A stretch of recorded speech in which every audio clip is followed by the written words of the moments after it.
So this is going to be my last video of the day. I just wanted to sort of review, but also kind of introduce you to the psychological or psychosocial, is what it's labeled as, stages of development for children. This is more of a psychology thing than it is an education thing, but they do go hand in hand.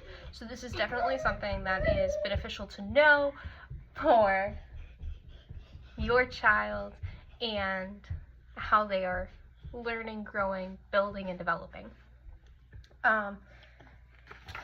This is actually the chart. You can look it up online. It's called Eriksons Stages of Development, and it will pull up something like this, or like this, which is a simpler version. I had to learn this for teaching. It's, like I said, it ties in with psychology, but it is also very beneficial to know if you are a parent in any way. Basically, children, grow and develop in a lot of different ways. So you're not just growing and developing physically, but you're also growing and developing mentally. And this is more focused on the mental aspect of how children are growing and developing and how they're making those connections later on in life. Your very first step, which is going to be your newborn all the way to a year old, is roughly how long it can be. This does change per, grouping, but it also can change based on what website you're looking at. Some websites will actually list this as a longer duration. However, I personally believe as a parent that this is a situation that actually only lasts for probably the first year to year and a half, in my opinion. So that's the infancy phase, and it's called trust versus mistrust. In this phase for children, it is actually going to be very important for you to be meeting their needs. This is the exact reason why I don't really believe in the whole cry it out method, and why that never specifically worked for us. When your child is going through trust versus mistrust, when they cry or when they need something, they are expecting those needs to be met. If those needs are not being met, you are instilling in your child that the world's not safe, I can't trust people, I can't rely on the people who are supposed to be supporting me and taking care of me.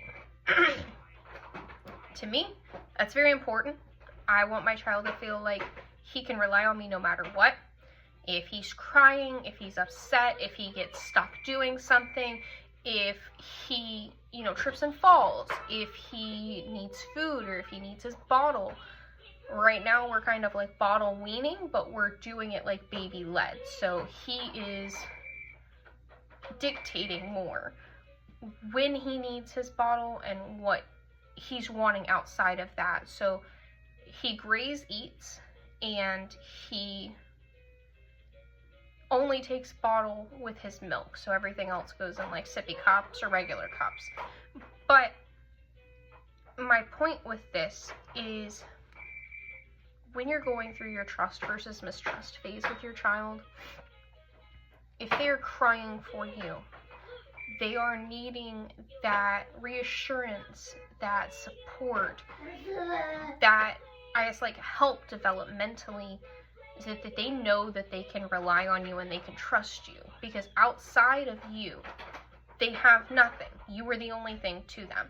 So if you are breaking that trust versus mistrust at an early age, that first year to year and a half,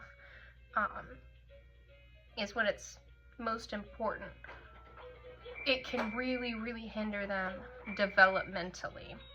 I just wanted to talk about this first stage right now. I will be getting to the next few stages over the next few days, but this was the most important one, in my opinion, because I recently gone through this phase with my son, and it was very trying and very difficult because I don't want to be getting up every single time he cries. But you have to. You need to know when the cry is urgent, when the cry is, necessary, when they're just crying to be crying, like they're throwing a tantrum, or when there's something actually wrong, like they need their diaper changed, they need food, bottle, whatever. My son, once he started walking, like to get his foot stuck in things, that is a completely different cry from the other two. So it's very necessary to be able to pay attention to your children and understand what their needs are and whether or not they are being met. Once those needs are met, though, if your child is, throwing a fit, crying, whining, things like that, and you need distance, take space for yourself, but make sure during those really important periods like that first year to year and a half, you are meeting all of those needs as necessary. Don't overwhelm yourself. Don't stress yourself out too much, because you don't want to, go through a postpartum spell and then all of a sudden your baby has shaken baby syndrome or something like that. But you really do want to pay attention to how your child is needing things. If I was going based off of this actual map, what it says is, children are treated with consistent love and care and have their needs met by their parents. They should develop and have the capacity for trust. So, like I said, it's very important. And each document's actually going to be a little bit different. This one just says trust or mistrust, that basic needs such as nourishment and affection will be met. So just make sure that first year to year and a half period, you're meeting those needs and, actively being attentive to your children as much as you possibly can without inflicting pain on yourself or inflicting pain on anybody else, both mentally and physically. Okay? That was the first one. Tomorrow I will be going into autonomy versus shame and doubt. That one's a little bit more extensive. That's actually the period that I'm in right now with my son. And it's a little bit more difficult than the trust versus mistrust. You'll understand why I say that tomorrow. But just take time for yourself. Take time for your children.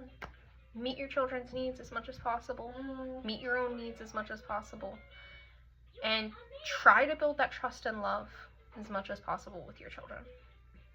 Anyways, I hope y'all had a good day.